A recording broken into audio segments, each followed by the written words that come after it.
एक बार मोहन और मदन दोनों दोस्त रोज की तरह जंगल में लकड़ियां काटने जा रहे थे। तभी अचानक दोनों देखते हैं एक हिरन जंगल में घायल पड़ा है। घायल हिरन को देख मोहन मदन से कहता है, अरे मदन, वो देख, लगता है हिरन जख्मी पड़ा है। हमें हिरन की मदद करनी चाहिए। तभी मदन मोहन से कहता है, मोहन, मैं यहाँ जंगल में लकड़ियाँ काटने आया हूँ, हिरन की मदद करने नहीं। इस हिरन के लिए मैं अपना दिन नहीं खराब कर सकता। अगर तुम्हें इसकी मदद करनी है तो करो, मैं तो चला लकड़ियाँ काटने। ये कहकर मदन दूसरी तरफ लकड़ियां काटने चला जाता है और मोहन उस घायल हिरन के पास जाता है। मोहन देखता है हिरन की एक सींग टूट गई है, जिस कारण हिरन जख्मी होकर पड़ी है। मोहन जल्दी से वापस अपने घर जाता है और जख्मी हिरन के बारे में अपनी पत्नी माला को बताता है।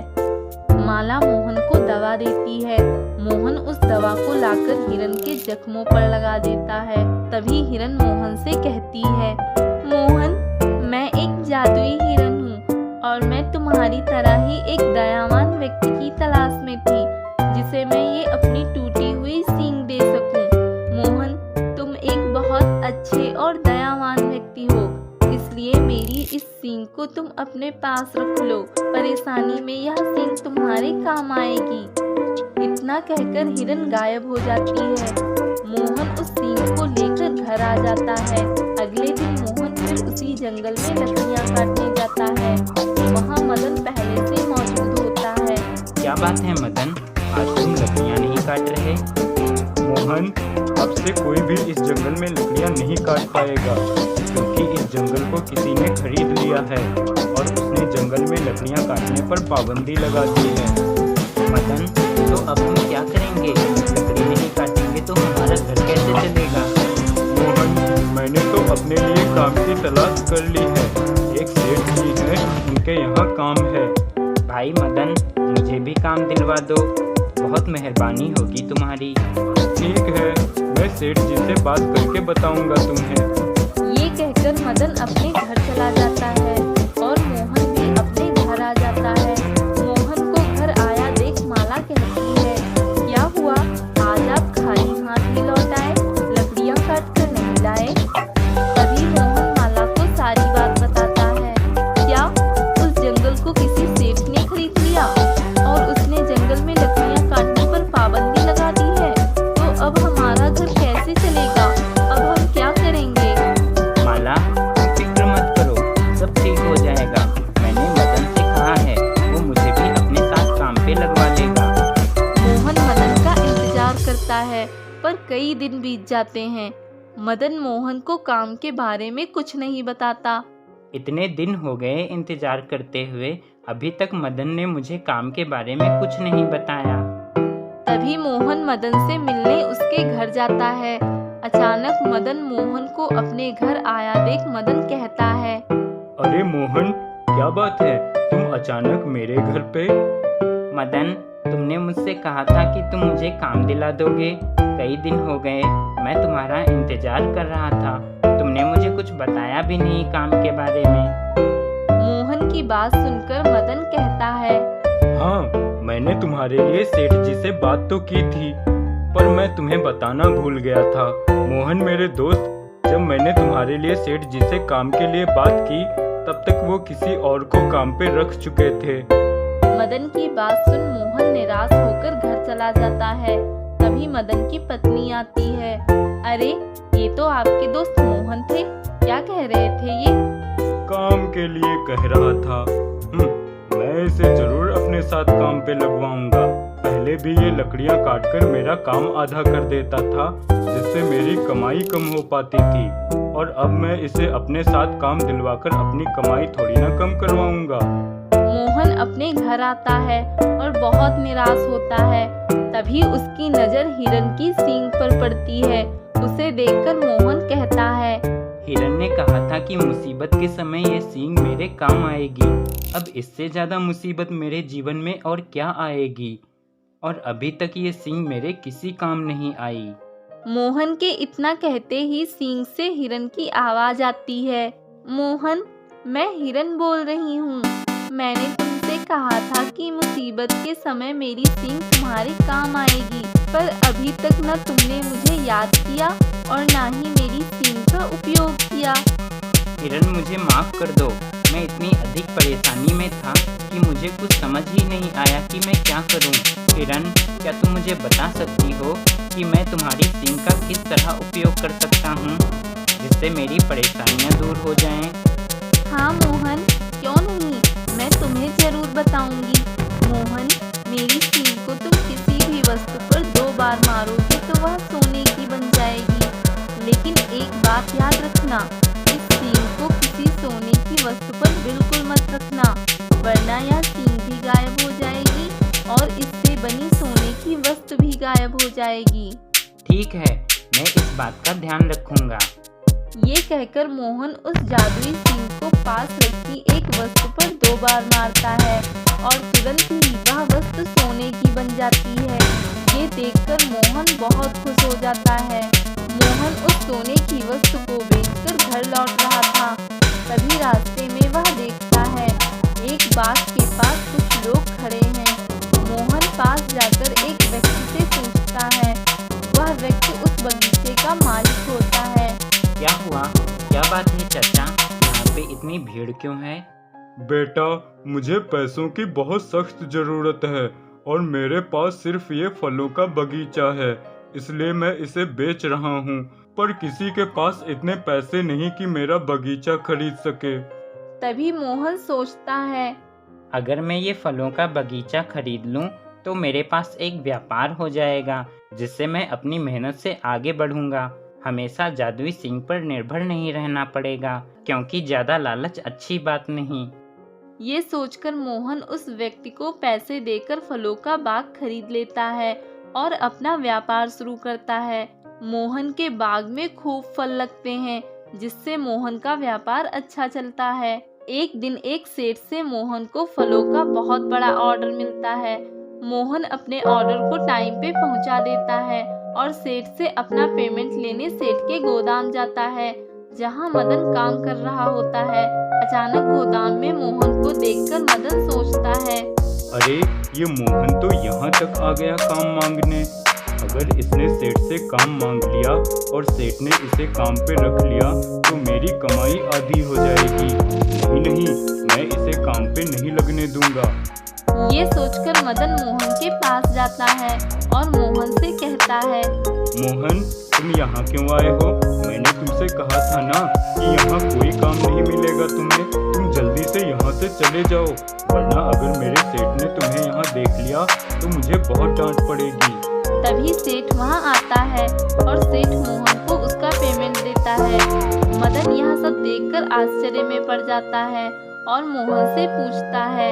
मोहन मदन को जादुई सींग और फलों के बाग के बारे में सब कुछ बता देता है। मोहन के जाने के बाद मदन सोचता है, अरे, इसका मतलब वो हिरन जादुई थी और मोहन के पास हिरन की जादुई सींग है। पर मोहन तो बिल्कुल बेवकूफ है। उसके पास जादुई सींग होने के बावजूद वह बाग खरीदकर उसके फलों का व्यापार करता है। अगर वह जादुई सींग मुझे मिल जाए तो मेरे पास सोना ही सोना होगा।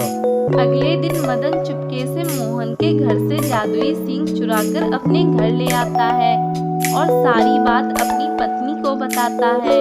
अरे वाह, ये तो आपने बहुत अच्छा किया, अब हम मालामाल हो जाएंगे। पर देखो तो ये सींग कैसे वस्तु को सोना बनाती है। तभी मदन उस जादुई सींग को एक वस्तु पर 2 बार मारता है और तुरंत ही वह वस्तु सोने की बन जाती है। यह देख दोनों बहुत खुश होते हैं। अरे वाह, ये तो कमाल की चीज है। जादुई सींग से हम किसी भी वस्तु को सोना बना सकते हैं। ऐसी सोना बनाने वाली जादुई सींग को तो सोने की वस्तु पर ही रखनी चाहिए। ये कहकर मदन जादुई सींग को सोने की वस्तु पर रख देता है और तुरंत ही वह सींग गायब हो जाती है और उससे बनी सोने की वस्तु भी गायब हो जाती है। यह देख मदन और उसकी पत्नी के होश उड़ जाते हैं। जगतपुर गांव में 2 बहनें रहती थी। बड़ी बहन सुलेखा बहुत अमीर थी, उसके पास बहुत धन दौलत थी। वहीं पास में ही एक झोपड़ी में उसकी छोटी बहन सुनैना अपने पति के साथ रहती थी। सुनैना बहुत गरीब थी। सुनैना के गरीब होने के कारण उसकी बड़ी बहन सुलेखा उसे बिल्कुल पसंद नहीं करती थी। अरे क्या हुआ भाग्यवान, ऐसे क्यों गाल फुलाए बैठी हो? क्या कहा आपने? अरे गुस्सा ना करूं तो और क्या करूं? एक तो मेरे घर के पास ही झोपड़ी बना रखी है उस सुनैना ने, ऊपर से जब देखो तब आ जाती है मेरे घर। अरे तो क्या हुआ, बेचारी परेशान रहती है और है तो तुम्हारी ही छोटी बहन। इसीलिए मैं उससे नफरत करती हूँ। आपको पता है, किट्टी पार्टी में जब मेरी सहेलियाँ मुझसे कह देती हैं ये गरीब तेरी बहन है, तो मुझे कितनी शर्मिंदगी महसूस होती है। ऊपर से ये मेरे ही घर के पास झोपड़ी में रहती है। तभी सुनैना वहाँ आ जाती है। दीदी, मैंने आज खीर बनाई है तो मैं आपके लिए भी ले आई। देख सुनैना, मैंने तुझसे कितनी बार कहा है तू मुझे दीदी मत कहा कर, और ये खीर को तू ही खा। मुझे नहीं चाहिए ये गरीबों वाली खीर, समझी? सुनैना उदास होकर चली जाती है। ये तुम क्या करती हो सुलेखा? भला कोई अपनी ही बहन के साथ कोई ऐसा करता है क्या?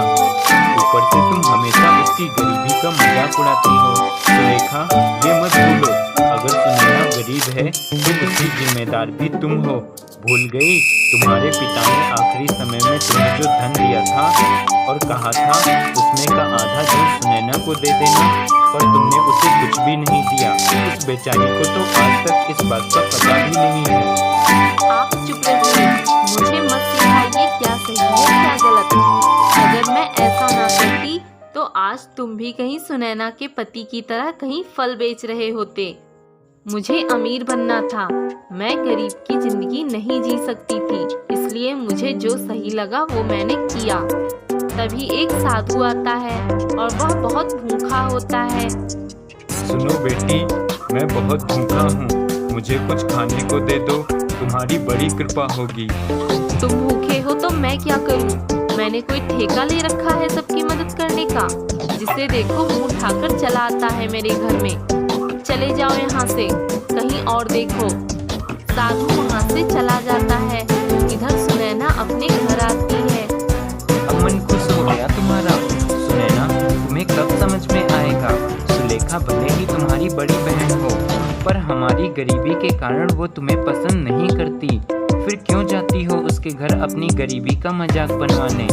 पिताजी से किया हुआ वादा निभाने के लिए। वो भूल सकती है पर मैं नहीं।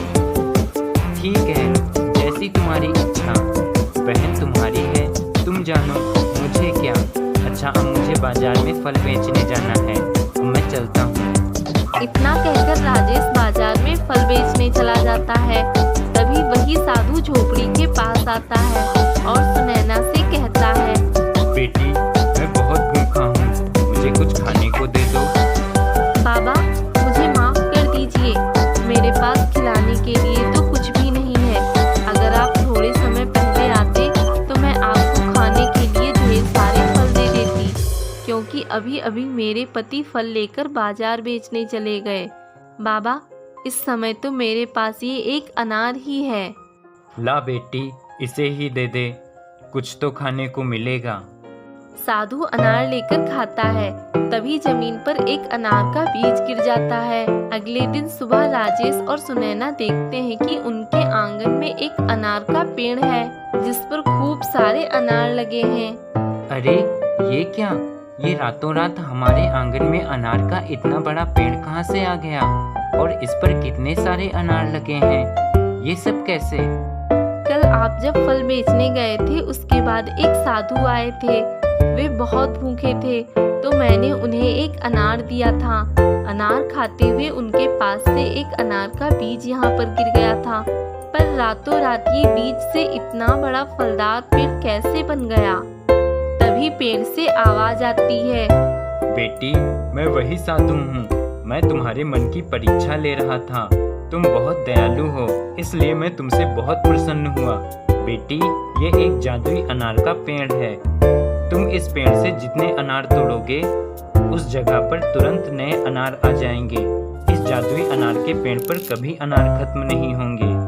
राजेश और सुनैना बहुत खुश होते हैं। वे उस पेड़ से जितने अनार तोड़ते उस जगह पर तुरंत नए अनार आ जाते। राजेश खूब सारे अनार बाजार में बेचकर अच्छे पैसे कमाने लगा। धीरे धीरे वे धनवान हो गए। उधर सुलेखा को बिजनेस में बहुत बड़ा नुकसान हो गया। उनकी हालत बहुत खराब हो गई। सुलेखा बहुत परेशान होती है। परेशान होकर सुलेखा अपनी बहन सुनैना के पास जाती है। सुनैना, मेरी बहन, मेरी मदद कर। दीदी, क्या हुआ? आप दोनों इतना परेशान क्यों दिख रहे हो? मेरे ही कर्मों की सजा मिली है मुझे। मेरी बहन, मैंने तेरे साथ बहुत गलत किया, सभी के साथ बहुत बुरा बर्ताव किया, इसलिए भगवान ने मुझे सजा दी है। मेरी बहन, मुझे माफ कर दे। सुनैना अपनी बहन को माफ कर देती है और उसकी मदद भी करती है।